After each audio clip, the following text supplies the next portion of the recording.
Welcome everybody to the G20 Civil 20 panel discussion, Life and Waste.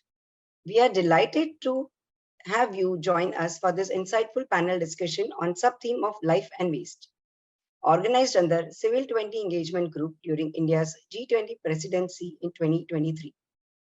This event brings together distinguished guests, extreme experts, and passionate visuals to explore the intersection of lifestyle, waste, and waste management and environmental sustainability. The G20, or Group of 20, is an international forum comprising the world's major economies, fostering dialogue and collaboration on global economic challenges, financial stability, and sustainable development. Under India's G20 presidency, the Civil 20 Engagement Group serves a crucial platform, amplifying the voices of civil society and providing recommendation on pressing issues.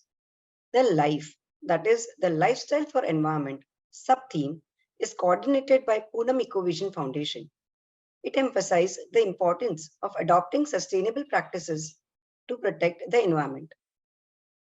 Within life, the focus on waste management is crucial to address the pressing issue of waste generation and its impact on the planet. To facilitate a meaningful discussion and harness expertise of professionals and civil society, several programs have been conducted as part of Life and Waste Subtheme, which includes Chopal, that is roundtable discussions across 9 cities in Maharashtra. These discussions provided a platform to exchange ideas and explore policy suggestions related to waste management. Additionally, a series of webinars offered insight to diverse aspects of waste management. Expert speakers covered the topics such as sustainable consumption, waste to energy approaches, e-waste management, and inspiring waste management stories from remote areas of India. Today's panel discussion marks an important milestone in our ongoing efforts. So, esteemed panelists will share their expertise, experiences, and insights, focusing on challenges, opportunities, and innovative approaches related to life and waste. Through their collective wisdom, we aim to inspire collaborative action and contribute to a more sustainable future. Thank you for being a part of this important discussion, and let us now begin our exploration of life and waste. Let me take this opportunity to introduce our esteemed panel. We have Mr. G. Vasudev, the Secretary of Natural Resources Development Project, NARDEP, as a keynote speaker. And our other panel members are Mr. Sudhir Fuloria, who is an environmental entrepreneur, Mr. Sanjay Kamble, President of Jan Aadhar Seva Bhavi Sanstha, Latur. We have Mr. Prabhojit Singh Soli, Senior Program Director, Circular Economy and Director at MRAI. We have Ms. Asavari Kane, founding member of Padcare Labs Private Limited. And we have Dr. Sanjay Gupta, Director at Care North East Foundation and advisor to Government of Assam. And we also have Dr. Rajesh Manerikar, CEO of Poornam Ecovision Foundation, who is hosting this theme of waste and life. Our keynote speaker, Vasudevji, is a dedicated life worker at Vivekanand Kendra since 1977, has spent around 45 years actively contribution to the organization's mission. With a background in mechanical engineering and prior industry experience in Mumbai, G. Vasudevji's passion for sustainable development led him to assume various roles within Vivekananda Kendra, including Secretary Administration, Organizing Secretary, Joint Secretary, and General Secretary. Currently, he serves as a Secretary of Natural Resources Development Project, that is NARDEP, established in 1986, focusing on cost-effective construction technologies, water management, agriculture, health, energy, and inner sustainability. G. Vasudevji's commitment to sustainable development extends beyond his work at Vivekananda Kendra. He has presented papers on sustainable development topics at universities and contributed to editing of books that emphasize development with a human face and eco-friendly practices. So I request Sir to please start your presentation. Good afternoon to everybody.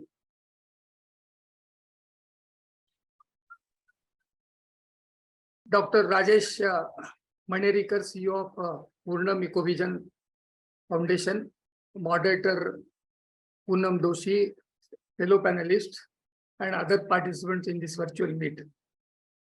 Namaskaram to all on behalf of Vivekananda Kendra, Kanyakumari.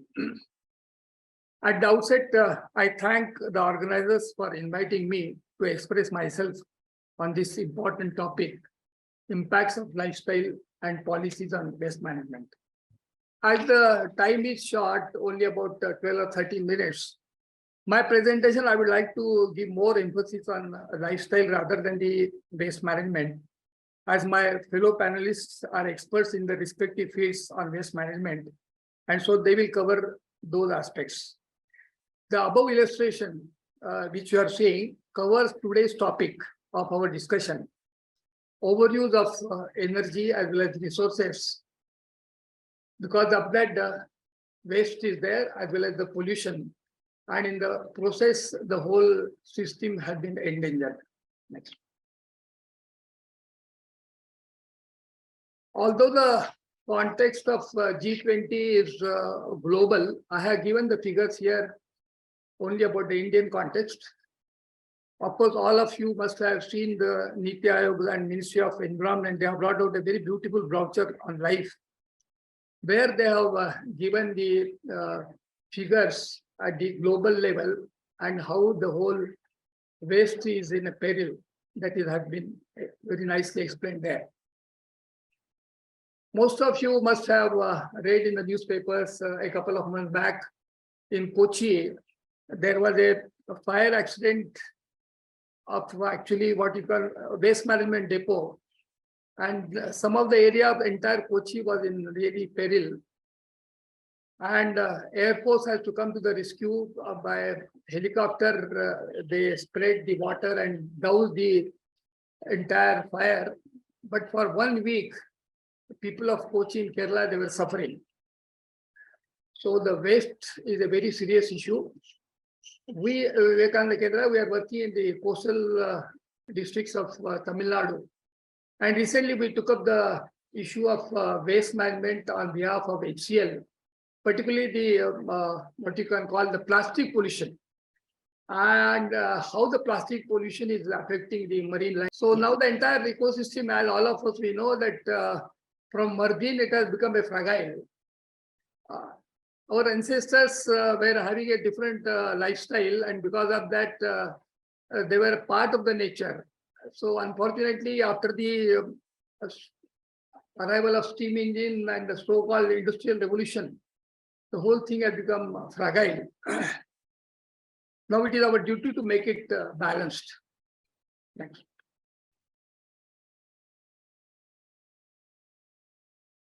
Now here I have shown how the entire ecosystem, eco elements are in a balanced system as well as in a fragile state. The difference we have shown. As all of us, we know that Mahatma Gandhi always used to say that there is enough on this earth for the needy, but not for the greedy. And many of you may be knowing R.K. Lakshmanan's famous cartoon, that he always used to say that eat like an animal, because animal, after taking food sufficiently, he never overeats. Unfortunately, that is not the case with human being. And because of that, this greed and the materialistic lifestyle, whole thing has become very, very fragile. Now, all of you or most of you must be seeing the IPL cricket matches. Now, along with the IPL game, there is again another game within the game. And because of that, these institutions are really making something like a gambling. So whole system is making people, what you can say, consumerist, and there is no value system. And in the process, the whole becomes fragile. As far as the flora and fauna is concerned, all of us, we know the, what you can call the whole thing is getting disturbed, the diversification has lost, the species are getting endangered.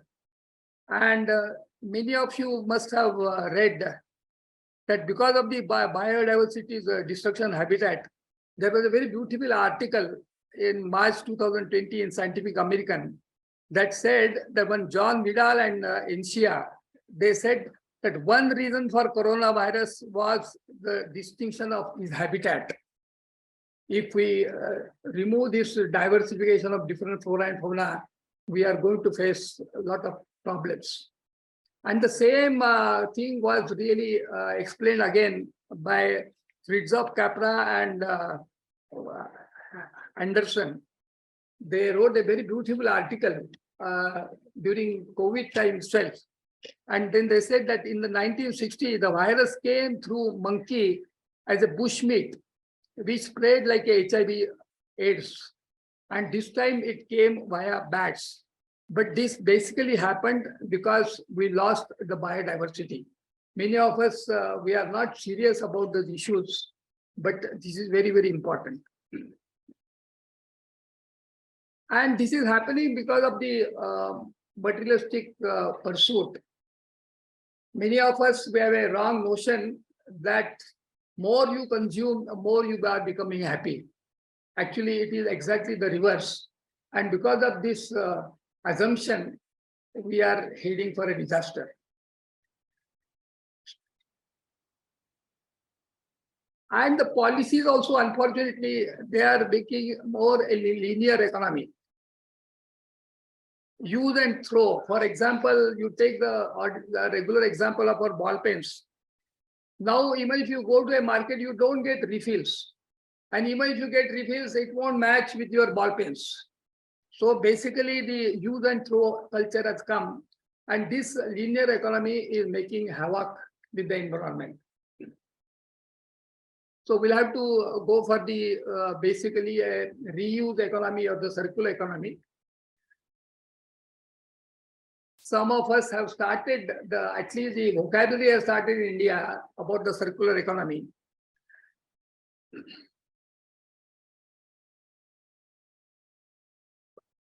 What we call as a input, output, and throughput. So no waste is left out in the case of circular economy. Fortunately, this is deeply rooted in our Indian culture.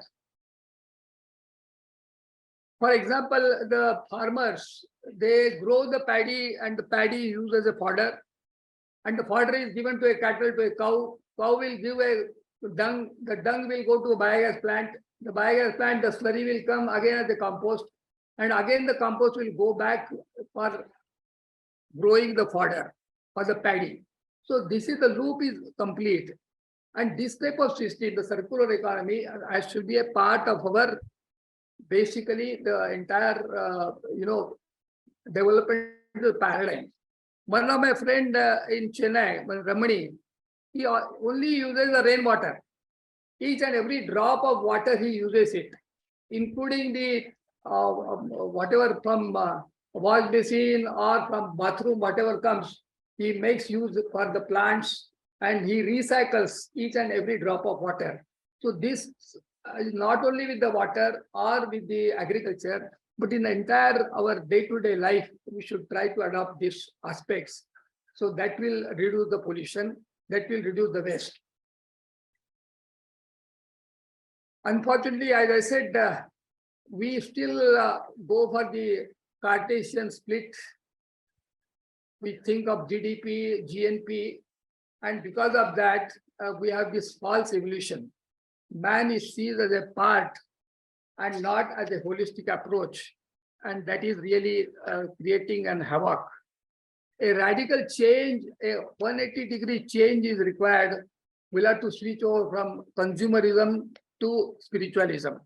A paradigm shift is required from Cartesian to the system theory or the holistic approach. Unfortunately, this Cartesian philosophy continues to dominate all spheres of our activities: health, education, commerce, industry. When you go to, you must have read the book by Deepak Chopra, that so much specializes in the health sector also. And because of that, he says the operation is successful, but the patient is dead. Because of so much specialization, the cost of health sector also has gone up. Same is the case with the other sectors also. So from Cartesian to unified field theory, the physics or the modern science has progressed further. But unfortunately, we have not made any changes in our other lifestyle. Next. So what we are discussing is basically the our lifestyle or the development is should not be only outer development, but it should be at the physical, mental, emotional development is very, very important. Swami Vivekananda always used to say the goal of life is to manifest divinity within. That is the goal of life and not the consumerism. In Tamil Nadu, those who live to eat, we call them Shapa Drama. So we have to switch over from Shapa Rama to Atma Rama, or what we call a Pinda and Brahmanda is one. This oneness is the Eastern wisdom. And this is the need to be told to the whole world. No other nation than India can tell about this lifestyle. There is a very beautiful book, actually, by Satish Kumar. Some of you must have read. He was a Jain monk. He always says that casteism is bad, racism also is bad, but unfortunately we follow a speciesism, that we consider the human being as a superior species. And because of that, we talk about the human rights. We never talk about the animal rights or the plants' rights. And for that purpose, I always remember the very famous letter of a chief Seattle who wrote a letter to the American president. When he sold his land, he was more worried about the other species which is going to live along with the land. He was worried about the monkeys, the deer, and the various plants which are there. And he appeals to the president of America that please take care of them. I'm parting with it. So the so-called aborigines or the so-called tribal people were having much more wisdom than the so-called educated people. So we have to go back to that type of lifestyle that will reduce the waste.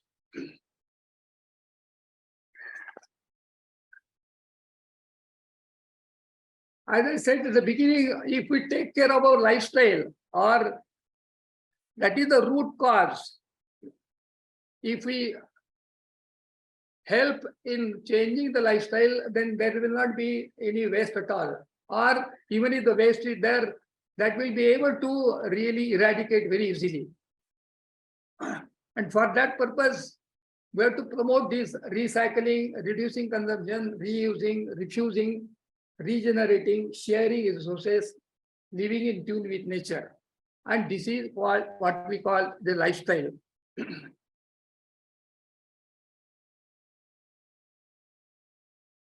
Now, how to bring this in our day-to-day lives? Take the example of agriculture. Already people are switching over to organic agriculture or permaculture, or we call it LISA, low input sustainable agriculture. As far as the food is concerned, we should have a nutritious food. But unfortunately, the modern generation, they are going for fast food with high salt, high sugar, high fats. So we should go back to our sattvic food. Same is the case with energy. We should try to use our own physical energy. Mahatma Gandhi, as all of you know, that along with 5 yamas and niyamas, he asked us to follow another 11th commandment. He says it is a Sharira Shrama. We all Indians, we should do Sharira Shrama regularly. Then automatically our health will be all right. Same is the case with bioenergy, solar energy. If we start using it, which is natural, then the waste will be very, very less. Mobility is concerned, walking, cycling, public transport. Now what we do, instead of cycling, we go to gym and there we do cycling. And we pay for that 300, 500,000 rupees. Housing, local inputs, simple housing. Vivekananda Kendra has about 100 green technologies in the field of housing, water management, agriculture, health.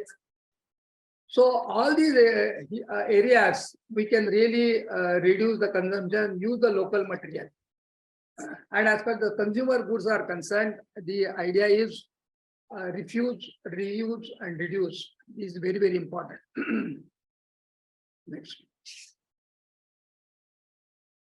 Now, what individual should do? From overuse, we should go for optimism. From maximalism to minimalism, from excessive materialism to voluntary simplicity.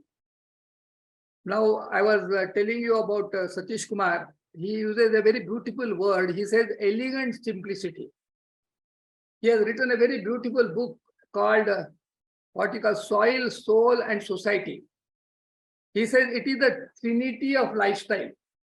And he gives a very beautiful explanation that the soil also has a soul. And he says the soil in Latin, it is called humus.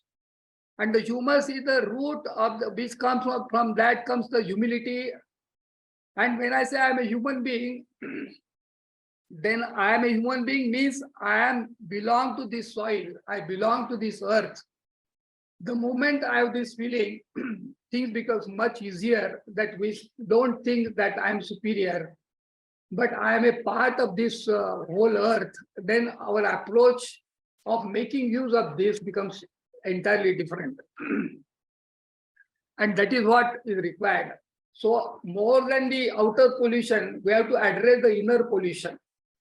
All of you know the theory of entropy, the chaos. At present, because of our wrong lifestyle, the inner chaos, the inner sustainability is disturbed. And because of that, its manifestation is there in the outer sustainability. Now, how to do the model for promoting the sustainable lifestyle? Government of India, in this context, in the G20, wanted life should become, it should become a movement. Life for environment or change in lifestyle should become a movement.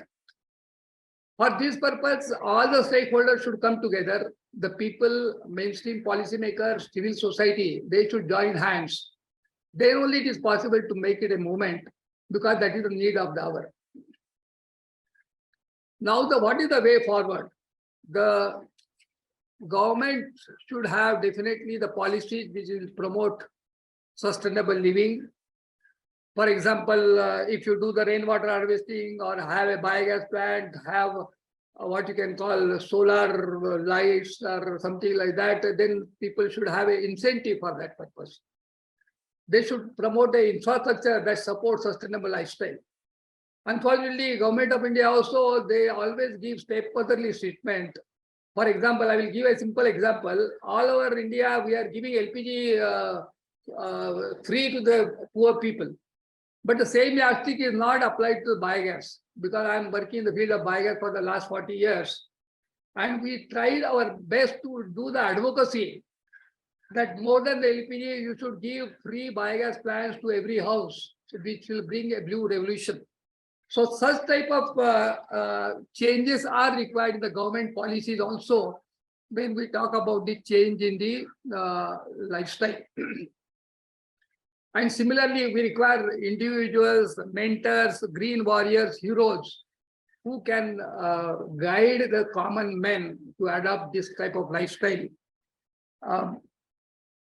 But I'm happy that Government of India has brought this agenda on the table in front of the global community. All these years, we used to talk only about the economy, environment, and equity. This is not possible unless we change our lifestyle. And only India can show the path to the world. Incidentally, very few of you may be knowing, as far as the green index is concerned, a few years back, United Nations used to have a green index. And consecutively for 3 years, government of our Indian per capita index, we were the #1. So with all the pollution, etc., because of our culture, because of our heritage, and because of our value system, still India is good, much better than other parts of the world. And that's why perhaps this is the time that we should take up this lifestyle change and should tell to the whole global community that please switch over. That is in the interest of the entire humanity. Thank you very much.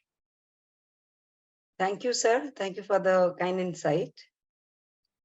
Now we'll start with our panelists. So our first panelist is Mr. Sudhir Fuloria. So he is an environmental entrepreneur and a prominent figure in the field of waste management in Madhya Pradesh. So he provides expertise in municipal solid waste management in cities like Indore, Devas, Sarjapur and Pitampur. And additionally, he operates and maintains a waste to plastic fuel plant in Indore.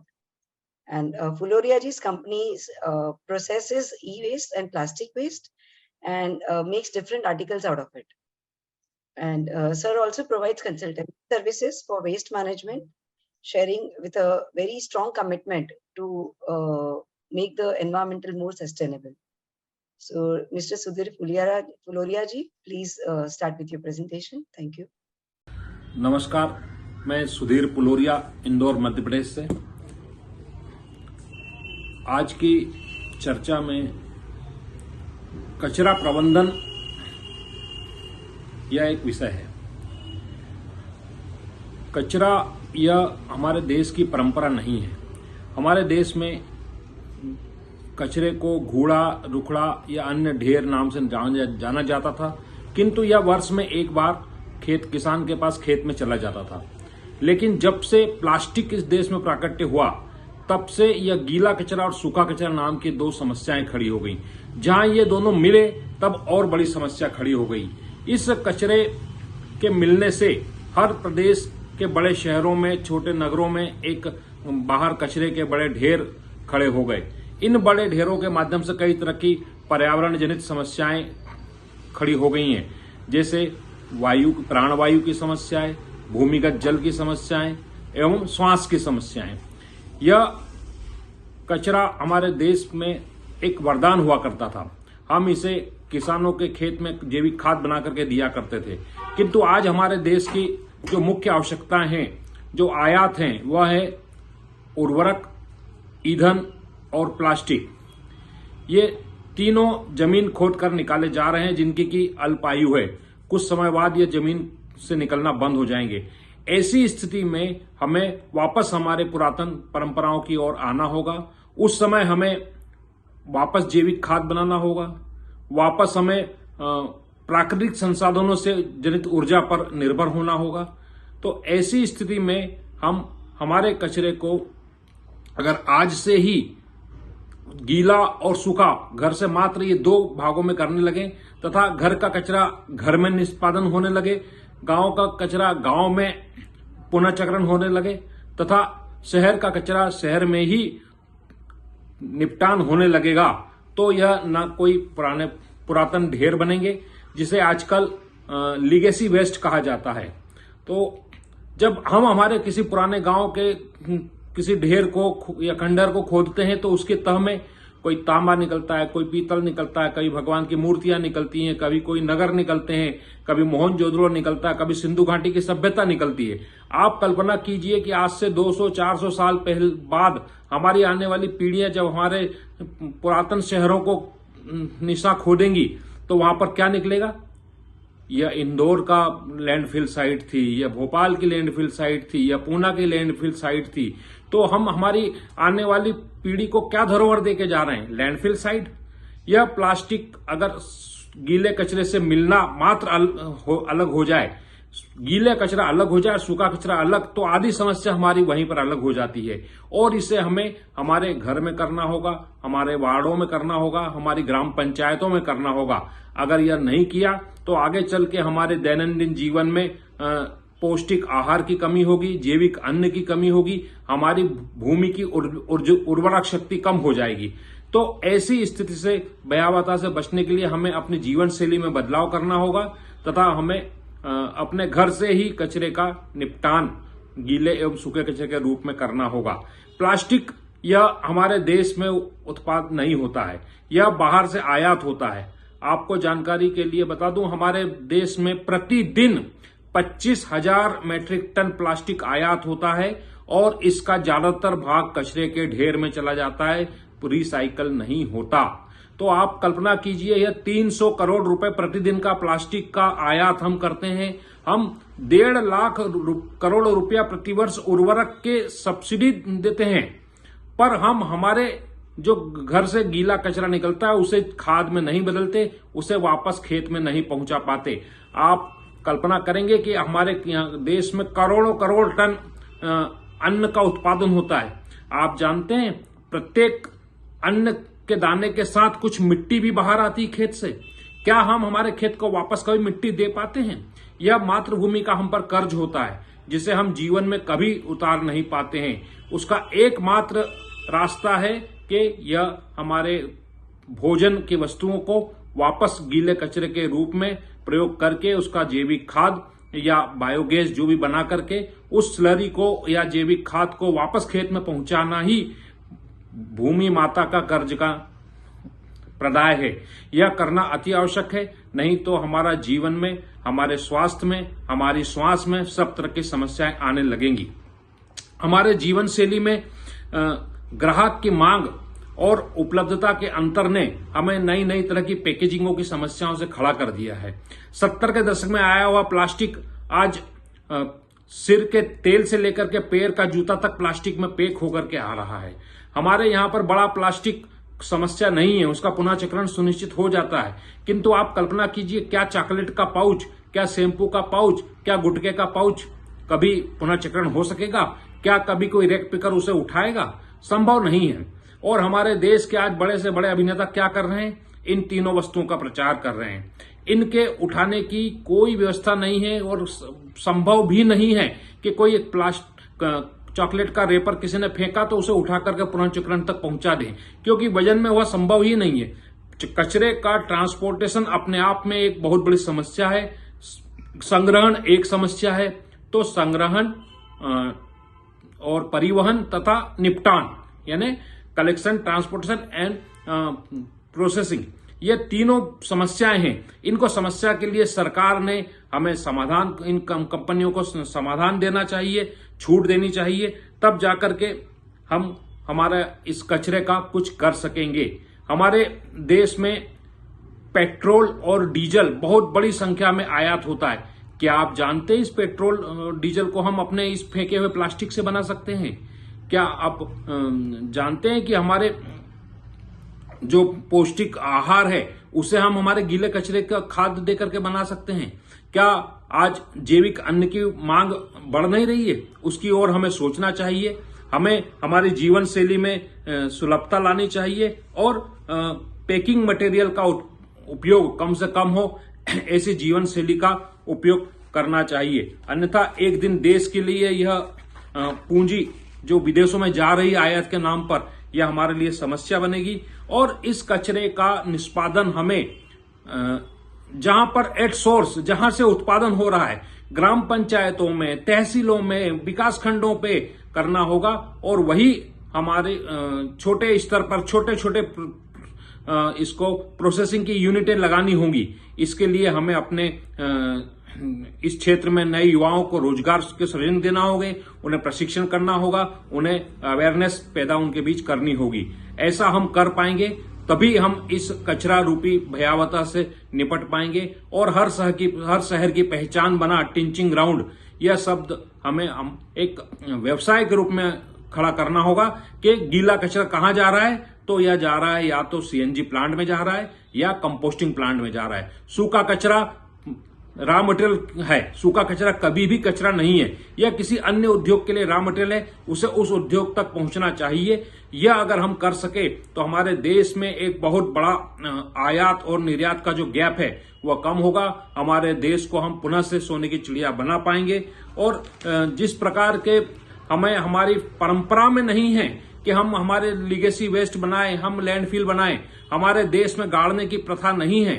गाड़ना या किसी चीज को समाधि देना या कचरे को हमारे देश में प्राय प्रयोग में नहीं लाया जाता है। इसलिए हमारे यहाँ पुनर्जन्म का सिद्धांत है। हम इस कचरे को पुनः काम पर लगाएं, प्लास्टिक को पुनः संस्कारित करें, इसे फिर से नए उपयोग में लें, गीले कचरे को फिर से खाद बन लें, खाद को फिर से खेत में पहुंचाएं, खेत से पौष्टिक अन्न प्राप्त करें। ऐसा कर पाएंगे तो हम पुनः हमारे राष्ट्र निर्माण में और पर्यावरण हितैषी जीवन शैली को अपनाने में सफल होंगे और हम एक स्वस्थ भारत का निर्माण कर पाएंगे। धन्यवाद। Thank you sir, thank you so much.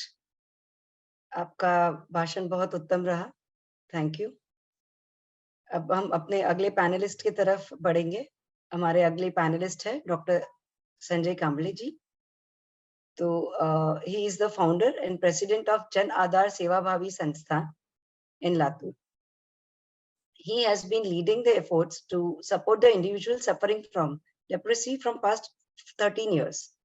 So based in Latur, Maharashtra, Jana Aadhar Seva Bhavi Sanstha is working for those people who are leprosy, suffering with leprosy in the slum areas. So the organization recognized the challenges faced by the waste collectors who were susceptible to leprosy and other diseases while scavenging the waste. So to address their need for sustainable and dignified livelihoods, JAS established this solid waste management cooperative society with the principles of self-employment, cooperation, education, security, and dignity. So Sanjay Kamble sir has also been recognized with numerous awards for working in this field, which includes Sevavrati Award, Gagan Sadan Tejomay Award, Param Puraskar, Vasundhara Mitra Puraskar, and Sahu Phule Ambedkar Puraskar. So I would request Dr. Sanjay Kamble ji to please come and deliver his speech. Thank you. हाँ, नमस्कार। आप सबको आवाज clear अभी तो आ रही ना? जी sir. हाँ, तो सब उपस्थित सब जनों को मेरा लातूर से मैं संजय कामले आपको नमस्कार करता हूँ। थोड़ी सी गलती हो गई, आपने डॉक्टर संजय गुप्ता के नाम के आगे का डॉक्टर संजय कामले को भी लगा दिया, तो थोड़ी सी गड़बड़ी हो गई। मैं डॉक्टर नहीं हूँ, थोड़ा सा मैं एक सोशल वर्कर हूँ, लेप्रेसी क्योर्ड पर्सन, और जो कचरा बीनने वाले लोग हैं उनमें पिछले 25 सालों से काम कर रहा हूँ। थोड़ा सा मेरा विषय सॉलिड वेस्ट मैनेजमेंट, कचरा व्यवस्थापन के बारे में ही रहेगा, तो कुछ बातें मैं आपके सामने रखता हूँ। वैसे हमारी जन आधार संस्था सॉलिड वेस्ट मैनेजमेंट में काम करने से पहले हमने रैक पिकर्स, जो स्लम बस्ती में रहने वाले जो लोग हैं उनके साथ हमने काम शुरू किया था। उसके साथ जो लेप्रेसी क्योर्ड पर्सन है उनमें भी हम काम करते थे। उन रैक पिकर्स लोगों की जो खुद के हाथ से काम करके अपनी घर को चलाने की जो इच्छा है, उस इच्छा का विचार करते हुए हमने कुछ प्रयोग किए। उसमें काम करते करते हमें सॉलिड वेस्ट मैनेजमेंट में बहुत सारा रोजगार मिल सकता है, ये सोच के हमने 2002 में हमारा एक कचरा बीनने वाले लोगों को साथ में लेके हमने एक कोऑपरेटिव सोसाइटी गठित कर ली और जो डोर टू कचरा कलेक्शन का काम शुरू किया। वो काम हमारा जन सहभाग से चल रहा था, जिसमें हमने बहुत सारे रैक पिकर्स लोगों को साथ में लेते हुए हमने काम शुरू किया।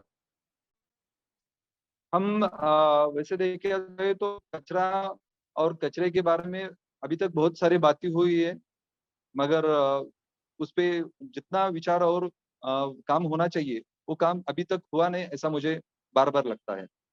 एक बात आपके सामने मुझे रखना पड़ेगा कि हम जब किसी सिटी में कहीं से जाते आते हैं तो हमें कचरे का एक अंबार दिखेगा, और उस कचरे में आपको कुछ ऐसे जानवर दिखेंगे जैसे कुत्ते हैं, गाय है, बैल है, गधे है, कुछ सुअर है, और उसमें ही एक इंसान, हमारे जैसा ही इंसान कचरा बीनते बीनते अपनी रोजी रोटी, जैसे दूसरे जानवर अपना पेट भरने के लिए उसमें कुछ निकाल रहे,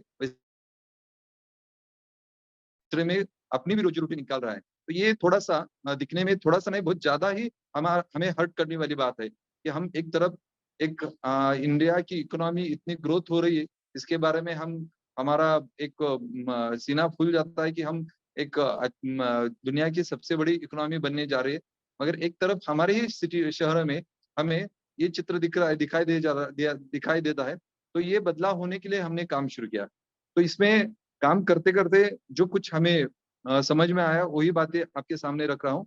ये जो कचरा कलेक्शन और सेग्रीगेशन का काम जन सहभाग से करते थे, तो करते करते बाद में पता चला कि जो लोकल अथॉरिटी है, जैसे अर्बन लोकल बॉडी है यूएलबी, उसके साथ काम करने के लिए हमें उनके साथ काम करने का जो एक तरीका है, वो तरीके से काम करना पड़ेगा।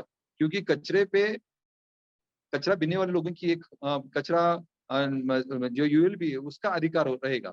ये हमारा कानून कहता है, तो उसके हिसाब से हमें लोकल अथॉरिटी या लोकल अर्बन बॉडी से के साथ हमें काम करना पड़ता है। तो ये हमने वो देखकर हमने इसके बारे में बहुत सारा प्रयास किया, मगर कुछ हुआ नहीं। तो फिर हमने टेंडरिंग सिस्टम में आ गए। तो पिछले 20 साल से हम अलग अलग सिटी में भी काम कर रहे हैं, और लातूर सिटी में भी हमारा फिलहाल 7 साल का कॉन्ट्रैक्ट है। मगर इस समय मुझे आप सब महानुभावों के सामने एक बात रखनी होगी कि जो जिस तरीके से अर्बन लोकल बॉडी में काम चलता है, उस तरीके से देखा जाए तो कभी भी स्वच्छ भारत मिशन, ये जो हमारी एक बहुत अच्छी संकल्पना है, अच्छा काम है, वो कभी भी सक्सेस नहीं होगा। क्योंकि इसमें बहुत सारी दिक्कतें हैं। भ्रष्टाचार की तो बात हम ना करें तो अच्छा है। इतनी इसमें गलत तरीके से इस समस्या को या इस काम को हैंडल किया जाता है। यूएलबी लोकल अर्बन बॉडी जो है, उसमें सॉलिड वेस्ट मैनेजमेंट के काम के लिए प्रायोरिटी नहीं है। उनकी प्रायोरिटी बहुत सारे पहले तो वैसे देखा जाए तो 7वें 8वें पादान पे इसका विचार किया जाता है सॉलिड वेस्ट मैनेजमेंट का। पहले तो अलग अलग दूसरा है, पानी है, या आरोग्य की समस्या है, एजुकेशन है, या दूसरे काम है, उस पे प्रायोरिटी है। कचरे के बारे में या स्वच्छता के बारे में उतनी प्रायोरिटी अभी भी फिलहाल नहीं, जबकि स्वच्छ सर्वेक्षण फेज 2 शुरू हुआ है, मगर अभी तक मुझे इसमें कुछ दिखाई नहीं दे रहा। फिलहाल हमारे पास लातूर सिटी में अगर देखा जाए तो 850 लोग काम कर रहे हैं, वर्कर्स, और उनके साथ हम अभी 200 व्हीकल के द्वारा कचरे को कलेक्ट करके सेग्रीगेशन करने के लिए हमारे एमआरएफ सेंटर है। एमआरएफ सेंटर में हम कचरे को सेग्रीगेशन करके उसको आगे रिसाइकलिंग या प्रोसेसिंग कंपनियों को भेजते हैं। अभी जो भोपाल से इंदौर में काम करने वाले सुधीर जी ने बताया, उस तरह से हम कुछ अलग तरीके का काम करने की कोशिश यहाँ पे लातूर में भी कर रहे हैं। फिलहाल हमारे पास जो 200 व्हीकल है, उसमें से 25 व्हीकल हमारे ई व्हीकल है, जो हमने जो रैक पिकर्स, जो औरतें कचरा बीनती थी, रैक पिकर के तौर पे काम करती थी, उनको हमने इकट्ठा करके उनको उनमें से 75 लेडीज को मोटर ड्राइविंग का ट्रेनिंग दे दिया, और उनके नाम से अभी अलग अलग बैंक से हमें ई व्हीकल मिले हुए हैं, और ई व्हीकल के द्वारा हम डोर डोर कचरा कलेक्शन का काम कर रहे हैं। अभी कुछ दिन के बाद और 50 ई व्हीकल हमारे लातूर सिटी में आ जाएंगे, जिसके द्वारा हमारा डीजल का जो कंजम्पशन वो खत्म हो जाएगा, और पोल्यूशन करने वाले व्हीकल बाजू में रखे जाएंगे, और अच्छा प्रदूषण से मुक्त हुए ऐसे व्हीकल हम लेके काम करेंगे। दूसरा, हमारे लातूर सिटी में हमने वेट वेस्ट को हैंडल करने के लिए होटल से जो वेट वेस्ट है, किचन वेस्ट है, उसको इकट्ठा करके जो पिगरी फार्मिंग या जो कुछ घुमंतु लोग हैं जो सुअर पालते हैं, उन लोगों का इकट्ठा करके कारपोरेशन के द्वारा जो महानगर पालिका की डंपिंग साइड है, वहां पे हमने एक पिगरी फार्म खड़ा किया हुआ है। तो वहां पे अभी फिलहाल 400 प्राणी वहां पे रखे हुए हैं, और उनके लिए लगने वाला आवश्यक जो खाद्य है, वो हम होटल वेस्ट कलेक्ट करके उनको देते हैं। तो एक अच्छा एक मॉडल फिलहाल पूरा महाराष्ट्र में एक नया एक कंसेप्ट अभी लातूर में काम कर रहे हैं। प्लास्टिक को हम इकट्ठा करके पहले हम कुछ कंपनियों को भेजते थे, मगर फिलहाल हमने कचरे में से जो प्लास्टिक कैरी बैग है, उसको साफ करके उसके ग्रैन्यूल्स बनाकर वो फिर कंपनी को रिसाइकलिंग के लिए दे रहे हैं, तो उसको वैल्यूएडेशन हो गया। तो एक अच्छा अलग काम फिलहाल पिछले 5-6 महीने से शुरू हुआ है। ये सब काम करते हुए कुछ बातें मुझे आपके सामने रखनी होगी, जो यूएलबी के साथ महाराष्ट्र में नहीं, मेरे ख्याल से जहां पर भी कचरे का काम करने वाले जो कॉन्ट्रैक्टर है, जो काम कर रहे हैं, उनकी दिक्कतें समझनी चाहिए, क्योंकि इसमें अर्बन लोकल बॉडीज के साथ काम करते समय जो भ्रष्टाचार होता है, उसमें एक अच्छा काम करने वाला व्यक्ति या कोई कंपनी इसमें काम नहीं कर सकती। मेरे ख्याल से मुझे अब तक की जो जानकारी है, उस जानकारी के तौर पे मैं बता सकता हूँ कि अभी फिलहाल महाराष्ट्र में ऑल इंडिया लेवल पे अगर देखा जाए तो बहुत सारी कंपनियां जो अच्छा काम करने के लिए इस क्षेत्र में आई थी, उस कंपनियों ने अभी अपना इस सॉलिड वेस्ट मैनेजमेंट में काम करना बंद कर दिया है, क्योंकि उनको जिस तरह से तकलीफ हुई काम अच्छा करने की, उनका जो एक सपना था या मेहनत करने की जो तैयारी थी, उसमें उनको बहुत सारी दिक्कतें आ गई और फिलहाल उन्होंने उसमें से काम करना छोड़ दिया। मुझे इसके बारे में सिर्फ एक जो बातें हो रही उसको उस पे उंगली नहीं उठाना, मगर कुछ अलग तरीके से इसमें काम करने की कोशिश होनी चाहिए, ऐसा मुझे कहना है। मेरा कहना है कि इसके स्ट्रक्चरल बदलाव आना चाहिए। वो स्ट्रक्चर बदलाव जो है वो अलग तरीके से, क्योंकि फिलहाल कचरे का काम करना यानी अर्बन लोकल बॉडी के साथ ही आपको काम करना पड़ता है। तो इसके बजाय अगर सेंट्रल गवर्नमेंट या स्टेट गवर्नमेंट ने उसका एक कोई प्राधिकरण या एक अथॉरिटी अलग से सॉलिड वेस्ट मैनेजमेंट के काम के लिए या स्वच्छ भारत मिशन के लिए अलग से कुछ उसमें प्रावधान किया, तो फिर ये जो कचरे में काम करने वाली कंपनियों के काम करने के बाद भी रेगुलर बिल नहीं मिलता, उसमें बहुत सारी तकलीफें हो जाती है, तो वो खत्म हो जाएगी। और कचरे के लिए ये जो अभी लोकल अर्बन लोकल बॉडी में चुन के आए हुए जो बंदे हैं, उसमें जो मेयर होते हैं, उसके साथ जनरल बॉडी होती है, स्टैंडिंग कमेटी होती है, तो वो उनमें उनके उन लोगों के हस्तक्षेप बहुत सारे बढ़ते हुए दिखाई दे रहे हैं, क्योंकि वो काम करने भी नहीं देते और काम करने में बहुत सारे उनके हिडन इशू सामने लाकर वो परेशान कर लेते हैं। तो ऐसी बातों से ये काम नहीं होगा। तो मुझे आपके इस पैनल के सामने एक बात मुझे आपके सामने रखना चाह रहा हूँ। इसमें एक मूलभूत बदलाव करने की जरूरत है। इसको अगर आप, क्योंकि गवर्नमेंट, सेंट्रल गवर्नमेंट तो बहुत सारा मेरे ख्याल से अभी 4 लाख करोड़ रुपए का इसमें बजट में तरतूद किए हुई है कि इस 4 लाख करोड़ को लेके आप पूरे और ऑल इंडिया लेवल पे काम कर सकते हैं।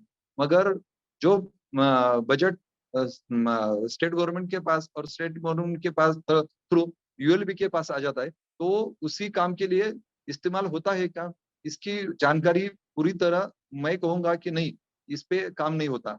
तो ये काम अच्छी तरह होने के लिए इन लोगों को जो इसमें गलत तरीके से इसको हैंडल करते हैं, उनको रोकना पड़ेगा।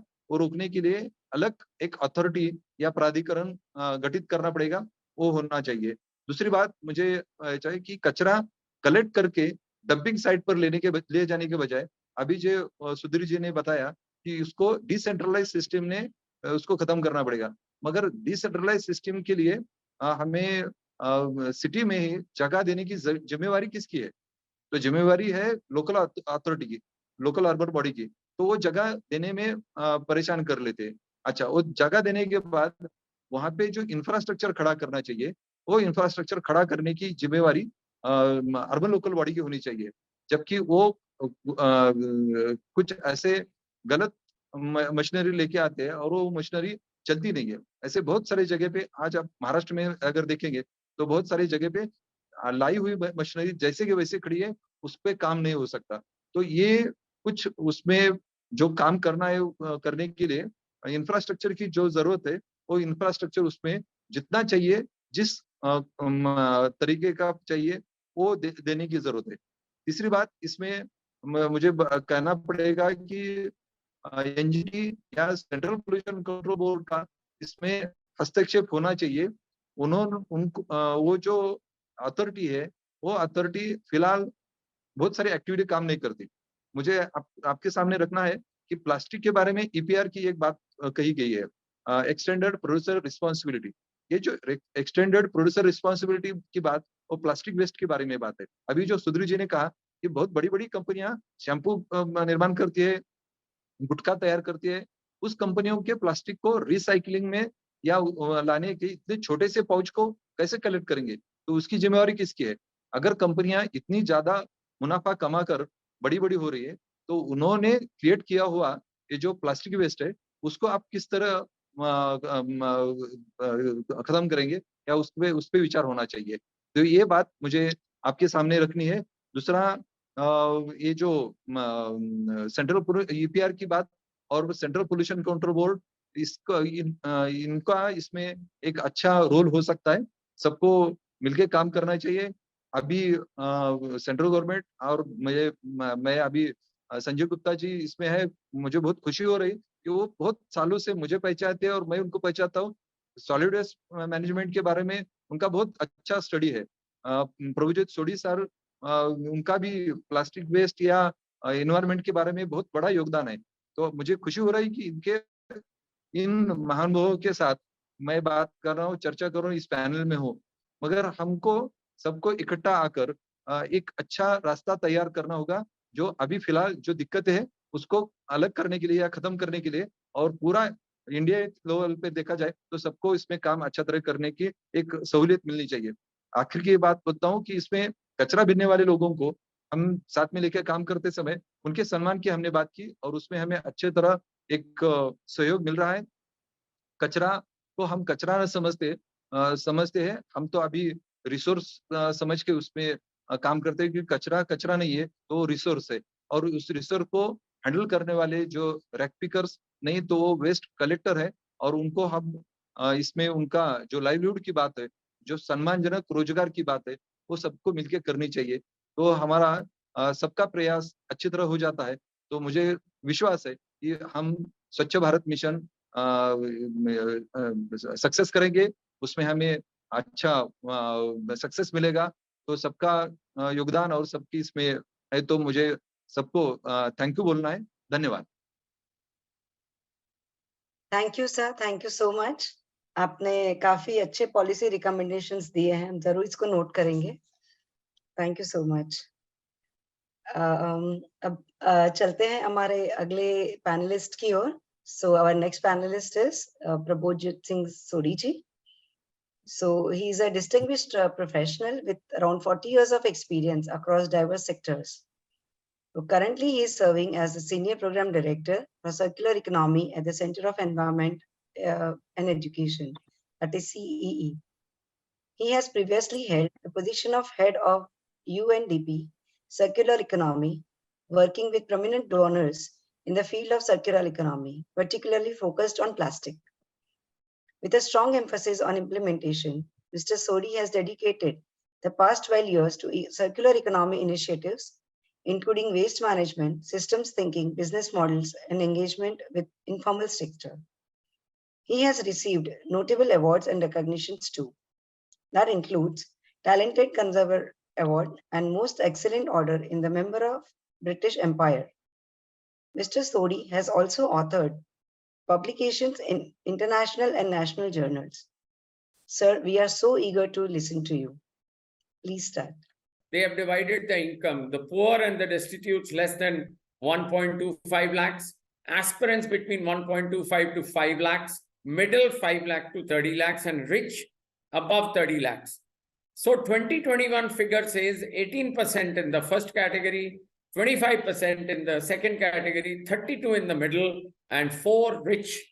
But the point which I'm making is now that within 2035 or 40, this figure is drastically going to change, and India is going to move from the bottom of the pyramid to a diamond. That is where we are investing and hoping for a 5 trillion or 10 trillion economy. So how the figure is going to change? First category from 18, it will go to 6. Second category from 25 will go to 38. Third category from 32 will go to 46. And fourth category from 4 to 10. This is going to move on when higher incomes will take place, higher increase of goods consumption. That's why you are every day seeing that there are people who are increasing their capacities. So higher incomes, higher increased goods. That's where we are measuring our growth. Increased consumption, more waste, and there needs to be a focus on more recovery, a recycling. And all this is already circular in nature, will create more jobs, more investments. And that's where circular economy of Government of India is coming. We have to see a system how the new startups, small MSMEs, and others are able to really capture this scenario, and this will lead into a big, bright future for the country. I'll sum up within 2-3 minutes. We started in India, in Delhi, a very innovative program called Donate Bharat, where we were trying to have resident welfare associations to come together through a startup called Karma Mission, where we said that let us pick up all that material which is not useful for somebody, but maybe a use for another person. And we started doing its collection, segregation, refurbishing, and then bringing it back into the market so that it is more usable. And that philosophy of reuse and refurbish and repair was coming into the picture. And I was very happy to read today in the newspaper where the Noida Authority has put up 2 centers in the city of Noida, collection centers for anything which is not of use, so that it can be brought back into refurbishing and given to the markets for the people at the lower income group to use it. These drop boxes are really a brilliant idea for thinking out of the box. We have to come into a system where the producers, brand owners have to invest in the system. They should not get into a direct that, okay, I will take a credit from recyclers and recyclers will look backwards into the investment into the system for the collection. There has to be an anomaly in which the business organizations collecting waste should become a part of it. So the brand owners and the producers, while they are taking credits with the recyclers, have to also agree a system how these waste management business organizations are given the privileges to invest with good machinery, efficient working capacities, and create more workforce, which is better for better collection and recycling. So there has to be an informal sector, which we call the Safai Sathis. Some people call them rag pickers. Their inclusivity also has to be there. What I mean by inclusivity is their inequalities, fair wages, insurances, health covers, and their children's education. Even though they come into this waste sector back again, but they should not come in the present manner of collection system. They should be well off, and technology and traceability should play a role. Last, I want to give one more message that we have the next 20 years, the ICT is going to play a very, very important role. And in order to really see how the GPS and how the QR system codes will play in the collection systems from house to house, colony to colony, and even across the sector into the kabadiwalas and the collection points. So more laws are coming into picture, more safety nets, more taxes, but more responsibilities, and there will be huge opportunities because the waste is going to increase. And this timely your webinar will help to set up what standard operating systems are required, what verification processes are required in the whole ecosystem. I'll close by saying that, you know, the best political community is formed by its citizens, and our citizens are resting on the middle class. This is what Aristotle said when we were talking in the governance system. So the focus has to be more in the governance system, in the ecosystem, for taking care of the social, environmental, economic prosperity and equity within the whole range of people who are working in different sectors. This sort of a community-based approach will lead to providing better education, better collaborations, and better results. Thank you very much for the opportunity. Thank you, sir. Thank you so much for the great deep insight. Thank you so much, sir. So moving on, our next panelist is Asavari ma'am, Asavari Kane ma'am. She is a microbiologist and a biotechnologist with a strong commitment to developing user-centric, environmental-friendly products that make a positive impact.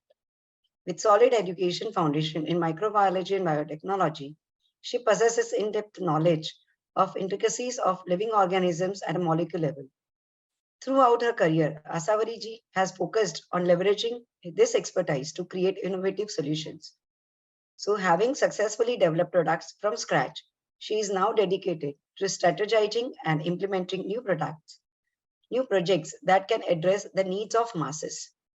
Her focus extends to community level initiatives where she aims to foster sustainable growth and making a meaningful difference. So, ma'am, it is all yours. Thank you. Thank you very much for having me. Allow me to share my screen. Sure. I hope my screen is visible. Yes. Okay.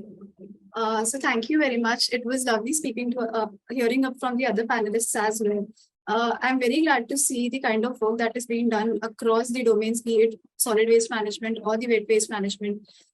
We at Padcare have a solution for disposal and recycling of sanitary pads. Menstrual waste, be it sanitary pads or even the diaper waste which comes out of the sanitary waste from the babies or from the adults, is something which is very, very unaddressed. People do not really talk about it. So what we are basically trying to do is that we have spoken to more than 3,000 to 4,000 females just to understand the kinds of problems they face when they are on their periods. And this something started when we saw a waste picker manually segregating soil sanitary pads. I'm sure everyone here knows that today we do not have a three-way segregation in place. In very few cities like Indore and some parts of Bangalore, they do have a three-way segregation, but otherwise it is just two-way segregation, that is dry and wet. No one really thinks or addresses the problem of menstrual waste or the sanitary waste, which we call in general, is how it is getting segregated, how it is getting disposed of, what is happening, and so on. So we spoke to more than 3,000 to 4,000 females, and we realized that, of course, disposal is an issue. But the problem starts right from awareness. Because menstrual hygiene management is associated with a lot of taboo, people tend not to talk about it. And when you don't talk about problems, of course, there cannot be a solution to it. Segregation, like a lot of people over here as well mentioned, that segregation is something which is an issue. Collection is an issue. Mr. Sodi very rightly highlighted that collection of the waste is an issue, segregation is an issue, and that is something which even we have seen. We have visited almost 8 to 9 landfill sites in different parts of the India, and we have seen waste pickers manually segregating it. The first time I went there, and Ekta Didi, who was actually doing this waste, she told me कि दीदी मुझे ना ये sanitary waste का जो कचरा है, दूसरों के pads होते हैं, मुझे हाथ लगाना अच्छा नहीं लगता. रोज मुझे यही करना पड़ता है. कभी-कभी उनका खून मेरे हाथ में लग जाता है, बहुत गंदा लगता है. Imagine someone saying that, and there's a whole lot of population who does this on every single day. Disposal, of course, because a single sanitary pad, it takes 800 years to decompose. So if you imagine, if at all I am disposing of my sanitary pad today, it is going to be here for my next 8 generations. Or if you think of it, every pad that was ever manufactured on earth is still on earth. That is the kind of impact we are creating. How much space do a particular landfill site have? How much can it hold, right? That area is also depleting, and we need to have a solution for it. So we started with this revolution wherein today we are serving more than 280 corporate clients, educational institutes. We have also initiated community level project in Mahabaleshwar. We are starting one in the Pune Municipal Corporation very soon. This is how we are at the moment expanding. We are saving more than 150 metric tons of carbon just by processing the solid sanitary pads into recyclable products. And how we basically do is that we support at source segregation. So this is something which happens at an institutional level. So if we have government schools, for example, wherein we are already serving across 40 Pune Municipal Corporation schools today, these bins, they go inside individual washroom cubicles. This basically helps the user to dispose of their pads in a discreet manner. So as such, there won't be any taboo. If at all a girl has to come out of the washroom cubicle and dispose of, she won't come, because there'll always be this thing that, you know, my friends would know about it, or my teachers would get to know that I am on periods. And that is not something that she wants to do. So hence these bins, they go inside individual washroom cubicles, and the pad is disposed of in a segregated format there itself. Eventually at a landfill site, these pads do not have to be taken care of by any kind of informal workers. We collect these pads, and we have developed a patented 5D technology wherein we are converting these soil sanitary pads into recyclable cellulose and plastic. The cellulose is getting consumed in the chemical industries, paper and packaging industries. Also, we are speaking with Aditya Birla, wherein we are trying to convert this into textile. Plastic, interestingly, is getting consumed back in the manufacturing of our own pad care bins. So we are completing that whole loop and following the path of circular economy. So we have, again, this is Ekta Didi, whom we have employed. She used to work in a landfill site initially, and she was the one who told me all this. And we thought that, you know, it is better to actually uplift them.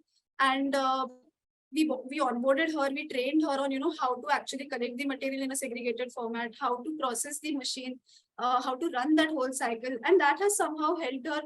And today we have a team of almost 20 informal workers whom we have uplifted. And now these people are on our payroll. They have steady incomes, they have access to PF, ESIC, health insurance, and their lives have improved. This is how we are currently trying to work. If you talk about the Padcare X, we call this as a Padcare X, which can process almost 100 kgs per day. Again, we recently inaugurated our second machine, which can process 1.5 metric tons per day. And what basically happens inside machine is that the pads which are collected from the source, they go in from here with our patented 5D technology, wherein the 5Ds are disinfection, deodorization, decolorization, disintegration, and deactivation of superabsorbent polymer. What you get at the output is segregated cellulose and plastic, which is recyclable. We have developed a formulation called Cytosay, which gives you these 5Ds and makes it fit for recycling. Again, we have necessary certifications from the Central Pollution Control Board and NABL certificates. We do provide with impact dashboard as well, because if at all we talk about sustainable societies, right? If at all you want to encourage someone to actually adopt for sustainable practices, they should know what is happening to it. The tracking is extremely important. And that is where we have introduced this impact dashboard. So all the housing societies that we have onboarded, or even the community level project that we are running, the corporates which we are doing, the educational institutes we are running, all those stakeholders have been onboarded on our dashboard. So they can access their actual data regarding how much pads have been collected from their particular facility, what was the landfill space which was saved because these pads were diverted to the recycling facility as against the landfills, or how much carbon is getting conserved. That is something which they can always have access to. So, of course, like I said, we have more than 280 clients today, including some very big names like Meta, Capgemini, Mahindra, to name a few. But we are also doing CSR projects wherein we help organizations to basically target these schools who are not really in a position to get onboarded, but really need these services. So we are working with Cummins India Foundation, wherein we are providing these services to 40 PMC schools. Apart from that, we are running one more organization in Mumbai. Apart from that, we are working with USAID, who is also helping us out with running this community level project in Mahabaleshwar. These are a couple of projects that we are running. Apart from this, we have also introduced our facilities in the housing societies, because if you consider a particular female, right, she would be more comfortable disposing of her pads in the house rather than at a public washroom. So we have also entered into housing societies. Now we are trying to collect as many pads as possible and help the informal workers to not really handle them manually. So these pads are getting collected by us in a segregated format, and then we are recycling it into different kinds of products. So this is something that we are doing as of now. But the policy decisions that we would like to highlight here is that one very important thing, that since we're speaking of switching to sustainable options, switching to recycling, a lot of new technologies are going to come, because if you consider the carbon emissions which you have to consider, India is a very booming place. Startup culture is increasing. When you're trying to introduce new technologies, there is no legal framework set for the technology approval. So even in our case, we had applied for our technology approval in 2018, and today we are at the final stage. It took us 5 long years to just get our technology approved. The regulation is not set, the framework is not set. No one knows how exactly it is to be done. It just gets transferred from here and there. So I think that if at all we are looking for sustainable options, this is a very important step, that you at least onboard a policy to, or a framework should be laid, that okay, if at all a new technology is to be onboarded, how it is going to be approved by the government, because that is something just going to give it a credibility, is going to help scale that up. So yes, that is it from my end. Thank you very much for having us. Thank you, ma'am. Thank you It was a pleasure to know your processes and your product. So yeah, it is indeed a very burning issue currently, the sanitary waste disposal. So you are really doing a very good job in this field. Thank you very much. Yeah, so very nice to know this. So now moving on to our next panelist, Dr. Sanjay Gupta ji. So he has around 1 years of experience in integrated waste management and the water and sanitation sector across developing and transitional countries. So with the expertise in monitoring and evaluation, that is M&E, and social impact assessments, he has trained over 120 municipal bodies on innovative PPP models, resulting in creation of 6,000 plus jobs.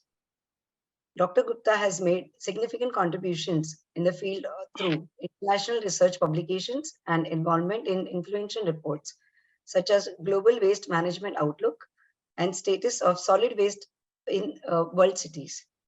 So recently returning to Assam from Switzerland, Dr. Sanjay Gupta is actively involved in Swachh Bharat mission.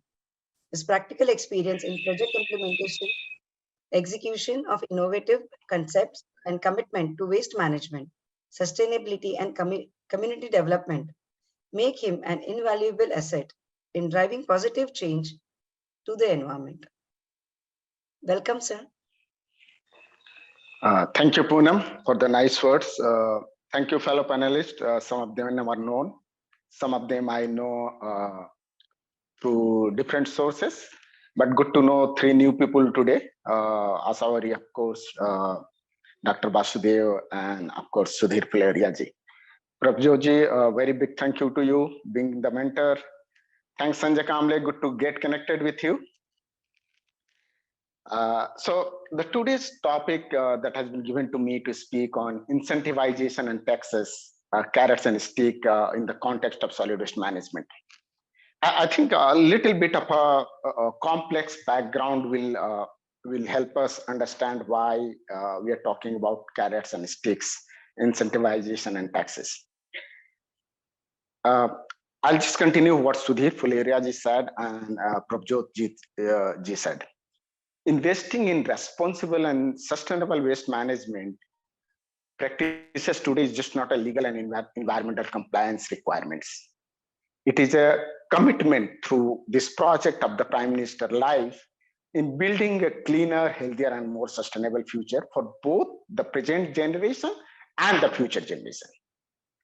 And with this objective in mind, policies that can accelerate, Prabhjot Singh has touched upon it, that can accelerate improved waste management through incentives and taxes, what you call carrots and sticks, must be considered as of a high impact potential. This has implications in 4 primary, 4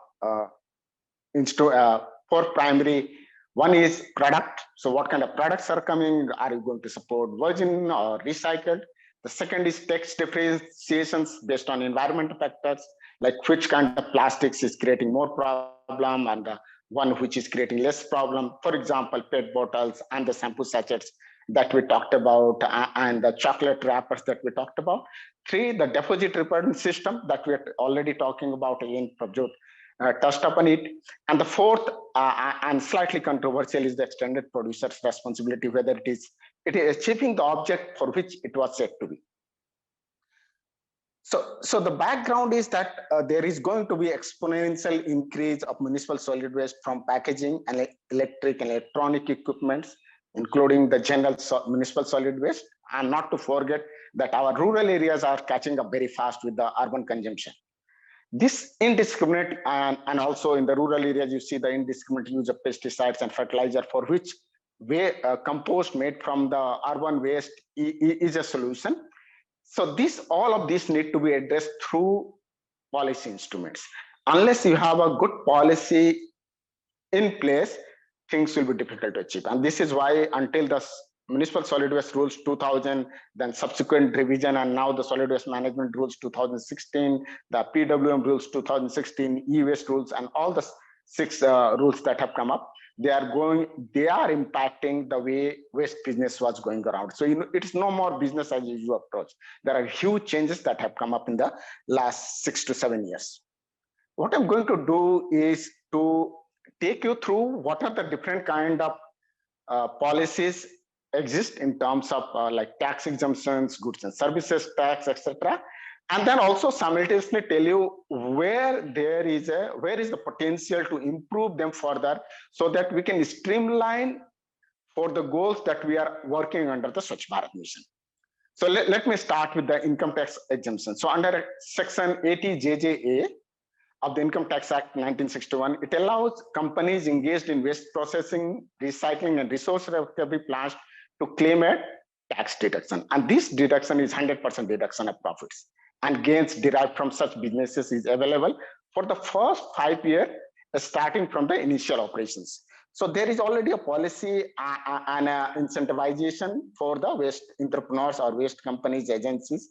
This one is there, and I think that's a 5-year period is a good period, but it can be extended considering that we are a nascent country taking strides into waste management. The second is the goods and services tax concessions, and this is a bit of a controversial. India offers generally one of the lower GST rates for waste management services such as waste collection, treatment, disposal compared to GST rates in other developing countries and developed countries. This reduced rate aims to make waste management services more cost effective and encourage their adoption. But here the confusion comes. The government needs to provide much more exemption to bring in more investment, both in terms of waste collection equipment and also in terms of treatment, processing and disposal. One important thing is to bring the clarity on the GST. Since I've been implementing projects on the ground in Tinsukia, in Titabar, in Nagaon, and I also know people like Sanjay Kamli who have been doing it, Sudhir Fuleria ji have done, and then over 200 agencies that I know. At one place there is a GST in place, and another place there is no GST. So the municipality, at one place they charge 5%, at another place they charge 12%. So there is this confusion across the country. What is the right rate of the GST? Because the way you interpret depends the rate that you will pay. And in such a confusion, in one of such cases, an agency in West Bengal and went to the Calcutta High Court, and the court gave a judgment to clear it. Now the question is, how many of us will have the time to go to a court to get a clarity on this? So that is something that the government can work in terms of GST, that what is exempted and how much tax has to be paid or not paid, at what rate for what activity has to be clearly defined. The second is custom duty exemptions. Generally, the government of India provides exemptions or concessions on custom duty for importing waste management equipment and technologies. This is done to promote the adoption of advanced and effective waste management technologies in the country. Here, there are newer innovative technologies that can be imported, but does not find mention in the list of custom duty exemptions, standardizations, and also delays or disincentivization. Like what Asawari was mentioning is a point related. We don't have a standards that what can be exempted and what cannot be exempted. Can a pyrolysis machine developed in say X country is exempted, but if it originates from another country, it is not.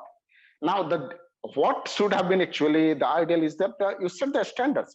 Any country producing that equipment should be exempted or not exempted if it doesn't fit the standards. So this confusion is there. And I personally believe, as a recommendations, as the organizers of this conference said, I believe that for the next 5 to 7 years, say until 2030, the government should be open to consideration of new technologies, whether it is a menstrual hygiene or waste to fuel, any technology that is going to solve our waste problem should consider import and exemptions from high custom duties, as this is need of our SWM scenario and the pace with which we want to move.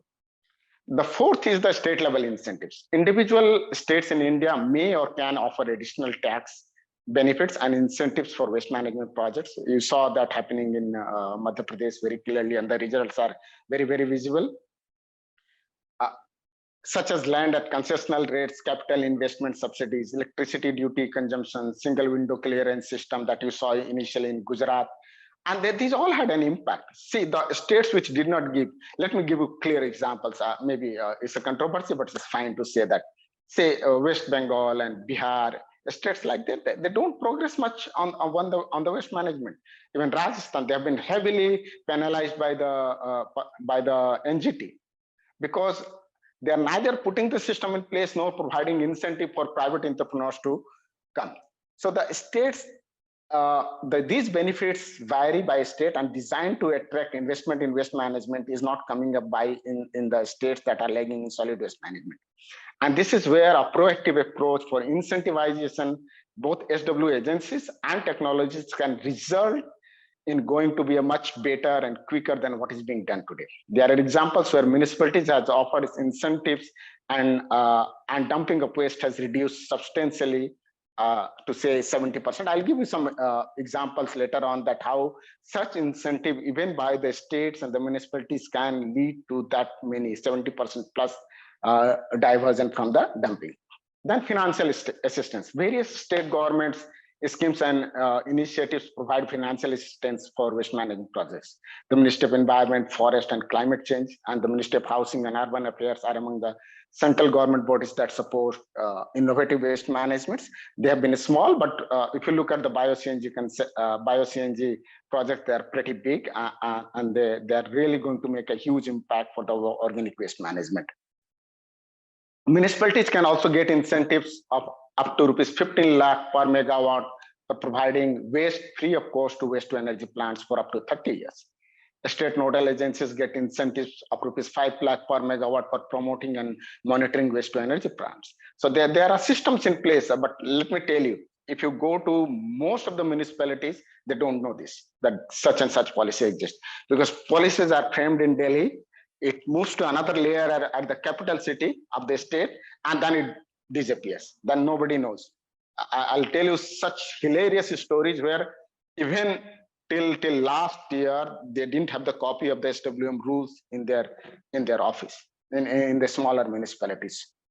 And finally, besides this, under the new startup of the Swachh Bharat mission, the government is giving 15 lakh support for innovative waste management startups. Government is also actively promoting, like Assam is a new startup where they are promoting any technology that can solve waste management problems, and also building platforms to bring in additional investment for parties that are interested to invest in that. Here, government seeks applications from startups, MSCs, students, and even technocrats that provides business solutions to a new and clean India that are considered as incubation support under the schemes.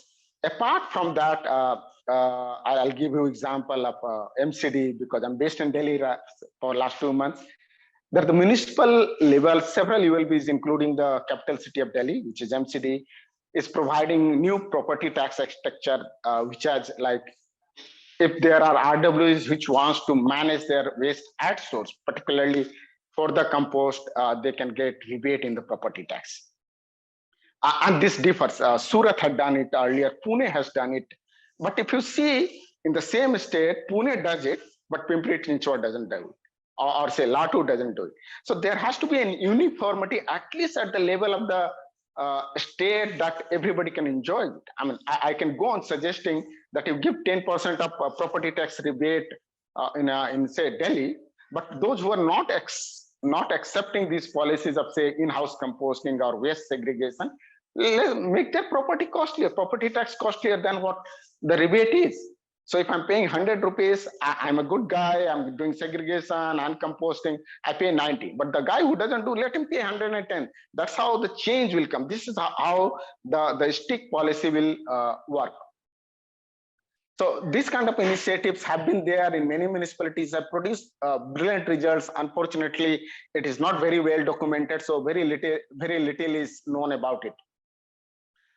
Coming back to the extended producer responsibility, under which various obligations are imposed on producers, either individually or collectively, to recover and recycle end-of-life products. And as Sudhir ji was saying, the problematic plastic is not getting recycled. The low value plastic, which is the problematic plastic, is not.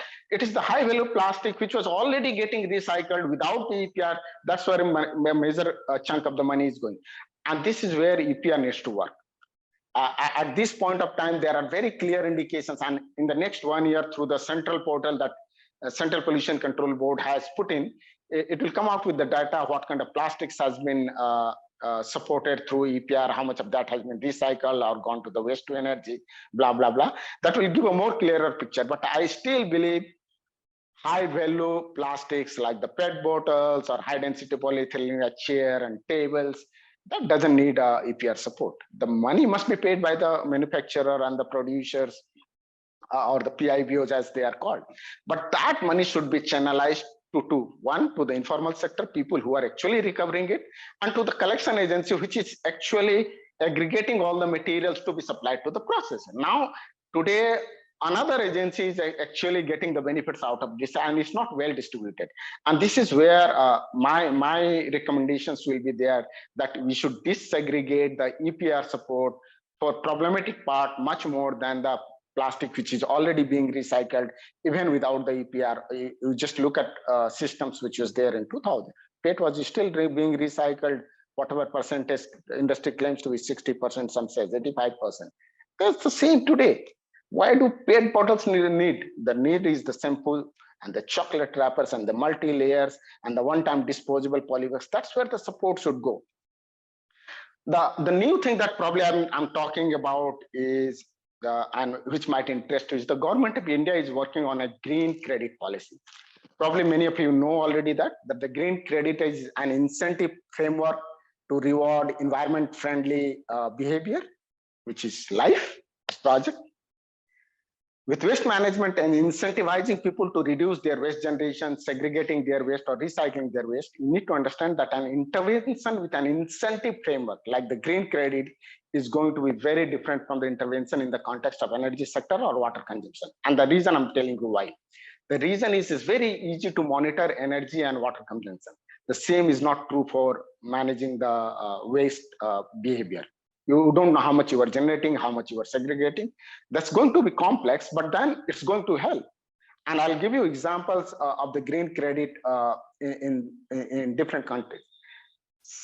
California did an excellent job. San Francisco did an excellent job through the green credit. And from 22%, the landfill diversion went to 77%. The highest diversion in the United States because of the green credit system. The same you will see in the Flanders in Belgium.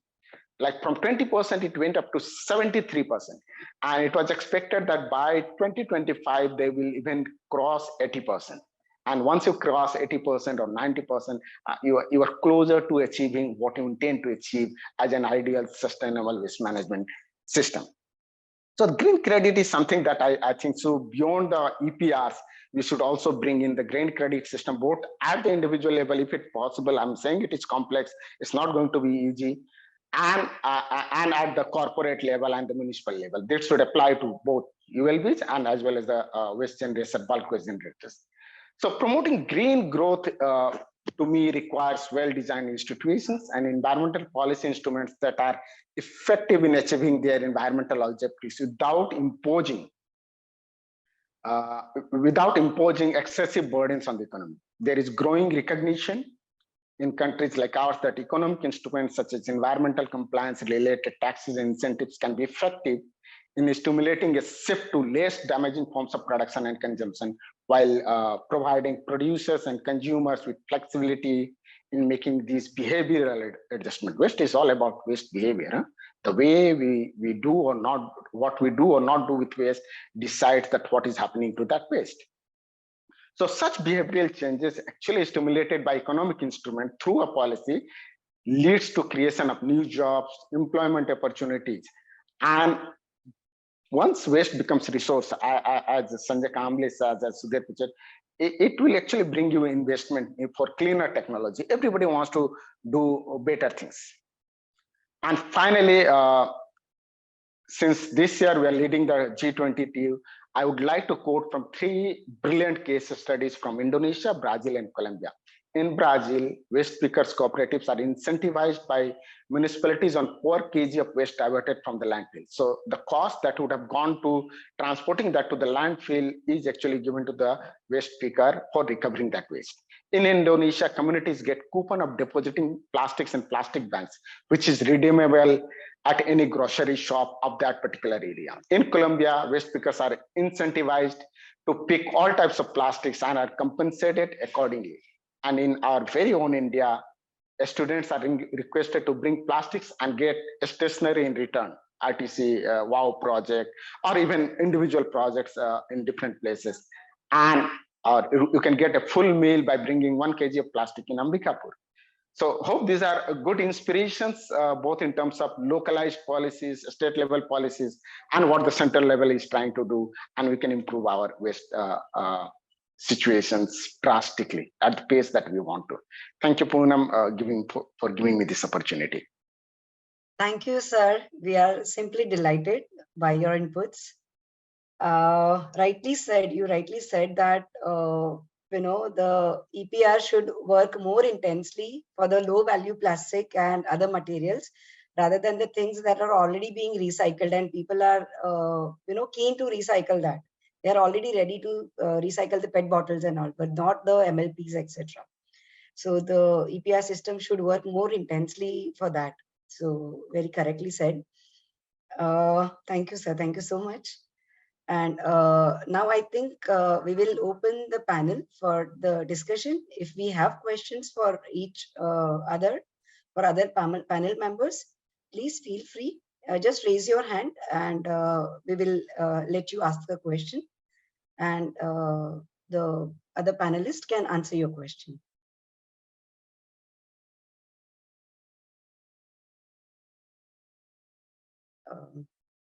Does anyone have any questions for each other?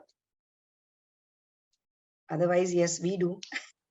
Are the panelists allowed to interact among themselves? Yes, to get of course. So if you have a question for any other panelists, please feel free. So we will just, so you can ask questions. It's not a question, it's a comment for Sanjay Kamble. I know him for a pretty long time and had the opportunities to see his work and work along with. Right. And I think what Sanjay is reiterating today, he has been reiterating that same since 2009. But Sanjay, going forward with your projects in Latur, do you think that in the last 13, 14 years, there has been any progress on what you were thinking that there needs a need to be a separate system for waste management, both in terms of procurement, payments? I have suffered in direct implementation, same like Sanjay has suffered. Corruption is a major issue. And I often says that if you put all the municipal corruption together, you will forget about CWG, 2G, 3G. It will be much bigger than all these 3Gs and 4Gs. Right, exactly. So, but do you see? Yeah.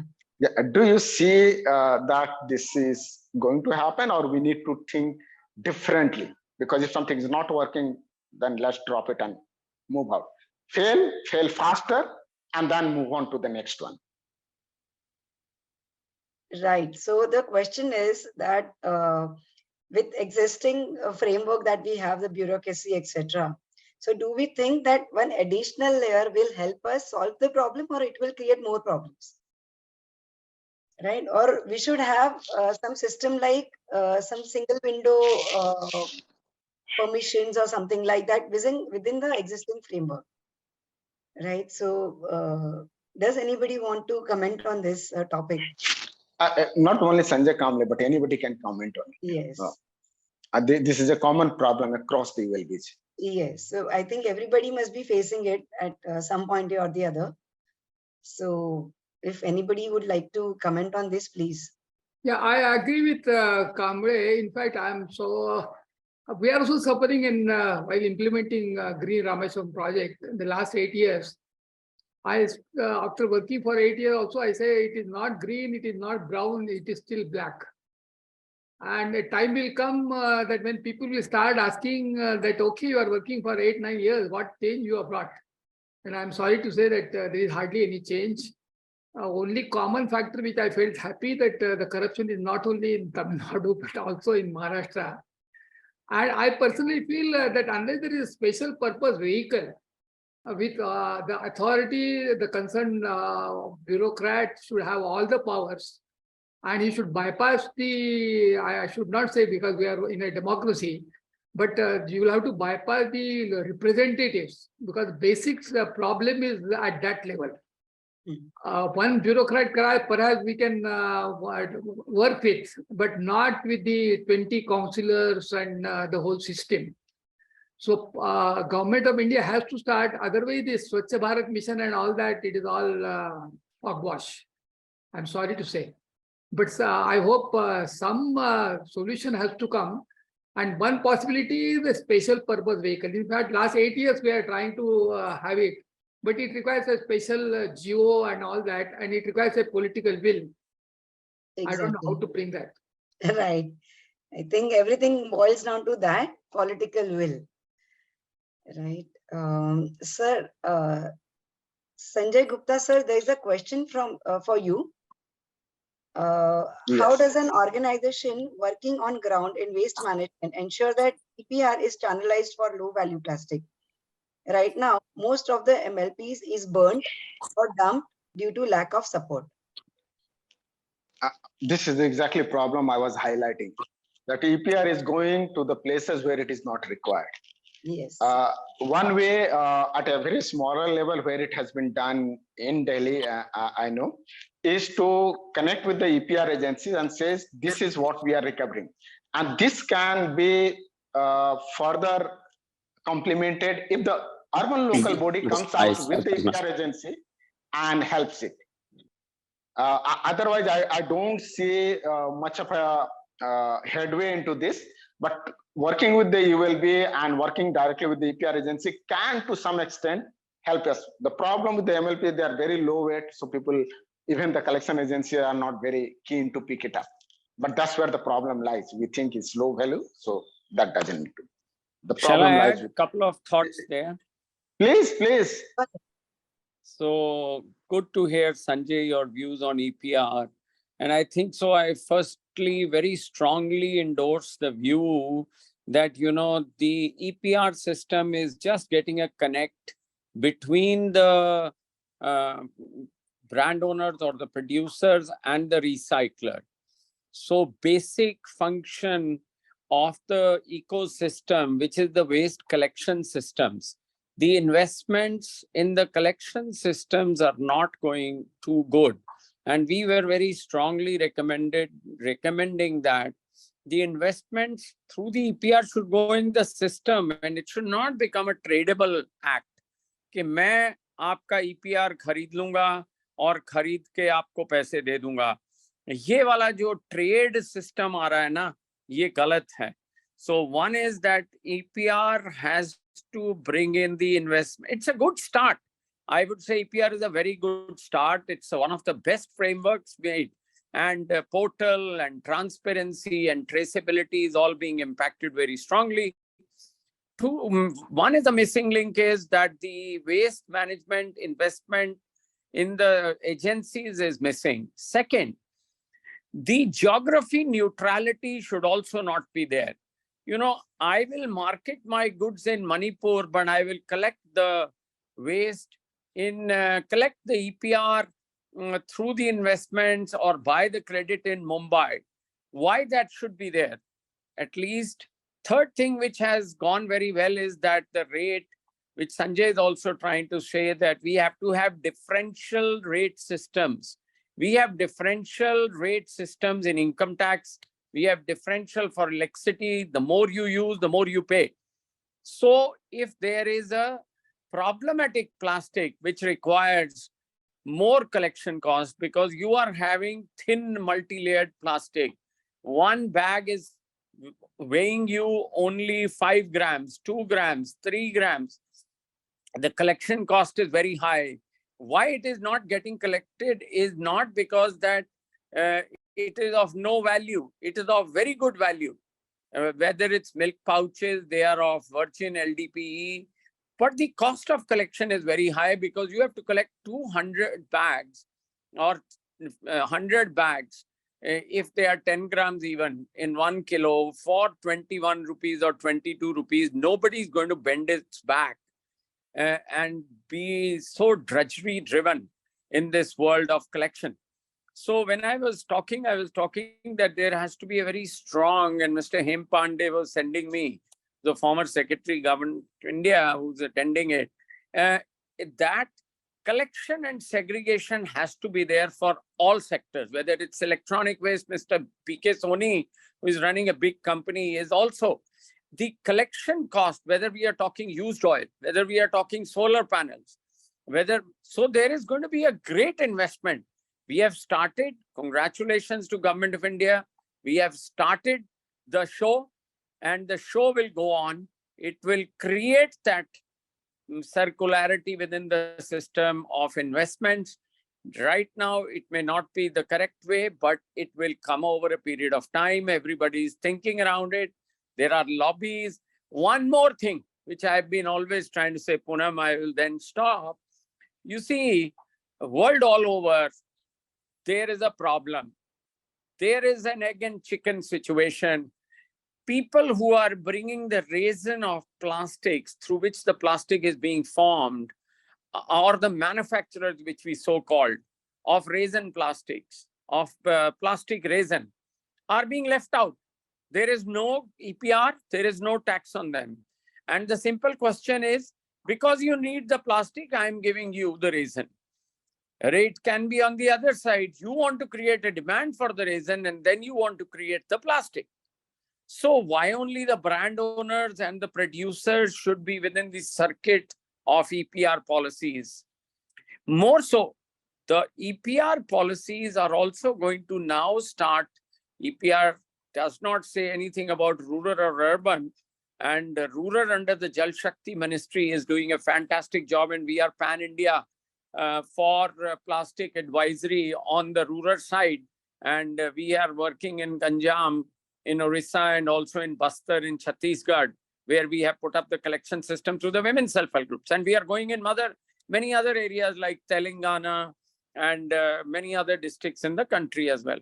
So these are some of the pressing points. It will take time.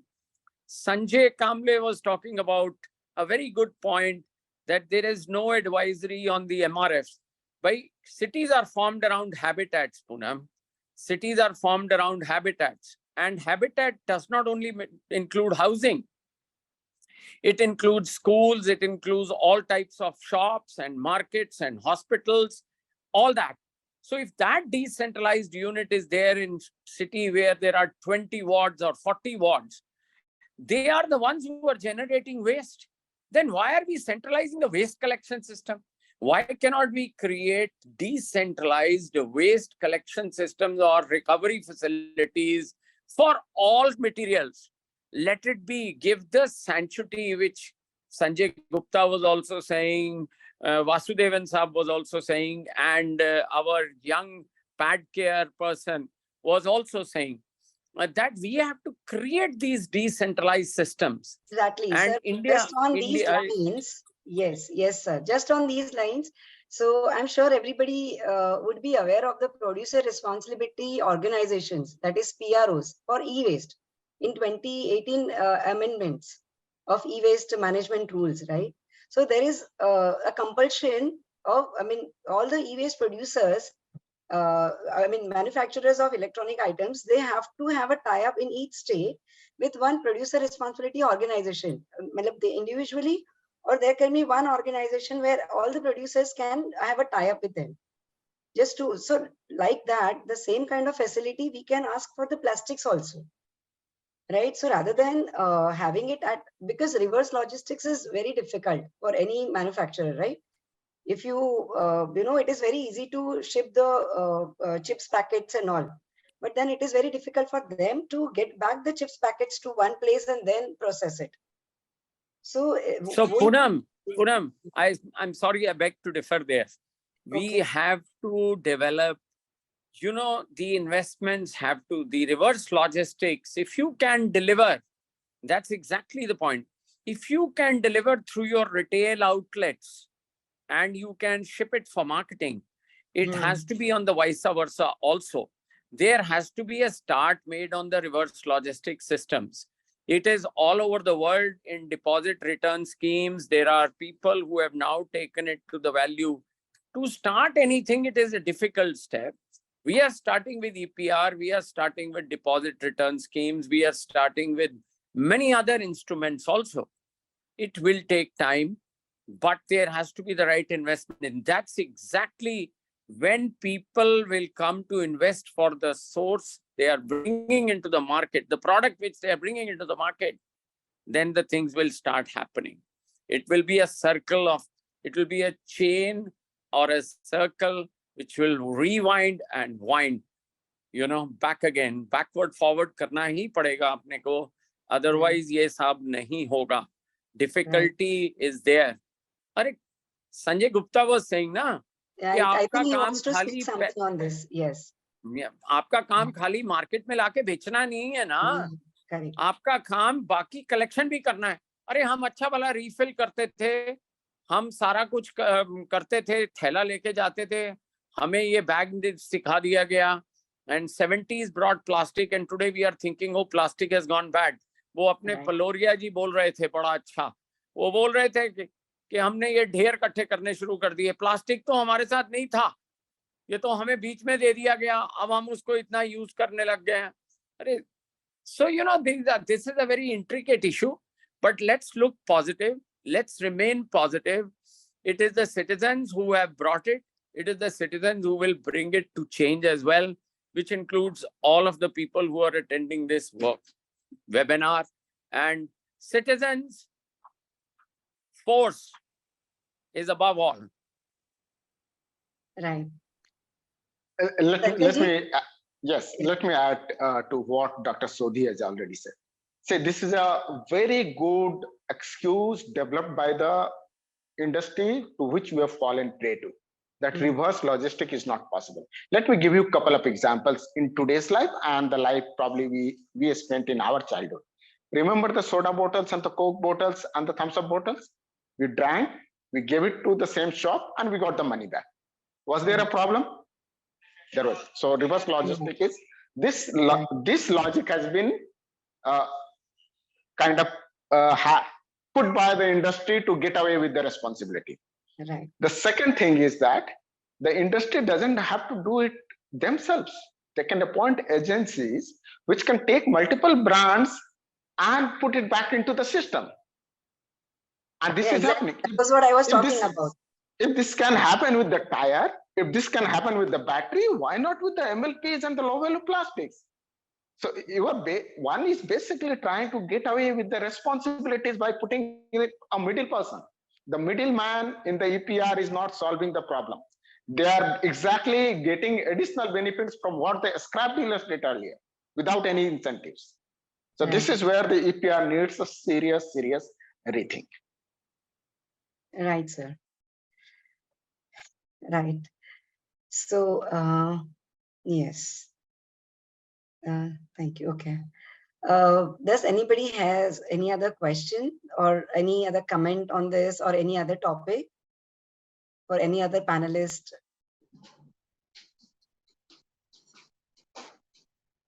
So basically this EPR thing is a very long discussion. I think it can go on and on. Poonam madam, कुछ बताना है? Yes, sir. Poonam ji. Yes, sir.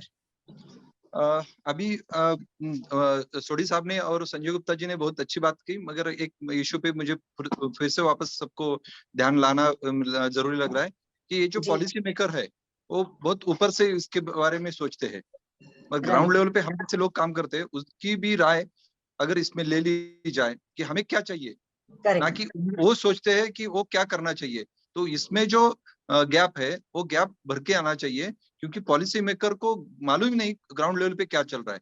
तो वो जो gap है वो gap आपके द्वारा, सोडी जी बहुत अच्छा काम करते हैं, बहुत दिनों से काम कर रहे हैं, और गुप्ता जी भी अनेक देशों में जाके सॉलिड वेस्ट मैनेजमेंट के बारे में कंसल्टेंट के तौर पे काम करते हैं. तो इन लोगों की राय अगर सेंट्रल गवर्नमेंट के जो पॉलिसी मेकर है उनको अगर इसके बारे में बात समझ में आती है तो एक बहुत अच्छा काम हो जाएगा, क्योंकि बहुत कुछ करना बाकी है, कर सकते हैं, सब तरह से हमारे पास तैयारी है।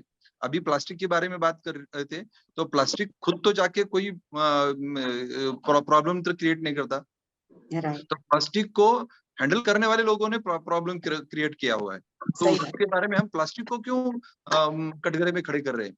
तो प्लास्टिक तो खुद तो जाके कर नहीं रहा, तो इसके बारे में हर एक की जिम्मेवारी है, सबको इसमें आकर कुछ काम करना चाहिए, ऐसा मुझे लग रहा है।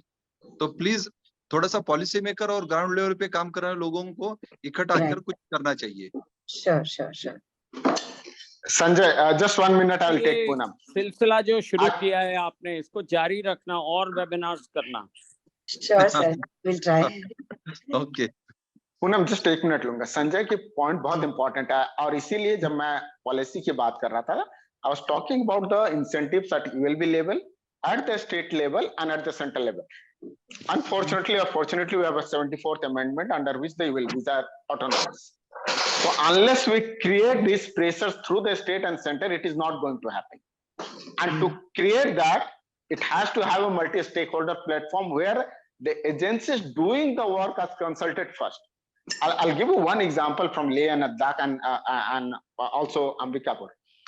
This plastic is not the problem. You tell us that this is the low value plastic consisting of XYZ material from multi-layer to shampoo sachets, and I will pay 50 rupees per kg. They will put a trowel and recover every piece of it. We did it in Titavar. Every single piece of shampoo sachets that came into the waste collection door to door was recovered because a price was paid to it. We did an experiment. So this can happen. The challenge is the municipalities doesn't let it happen. And also the reward that is given is very less. Now say milk packets, right? So they say that, we buy it back, the vendors will buy it back, but it is what, 10 paisa, 25 paisa, 50 paisa.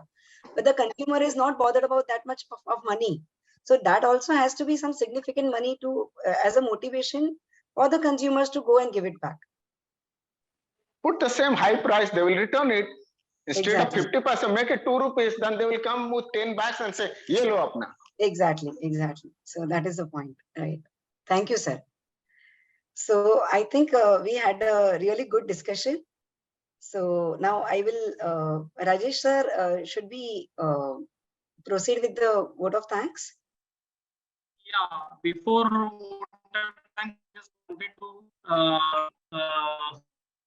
want to have one question to Sudhirji, especially because he is working on Sudhirji Puloria. Because he is mostly working on setting up various industrial units or waste management units, especially in Madhya Pradesh or around region.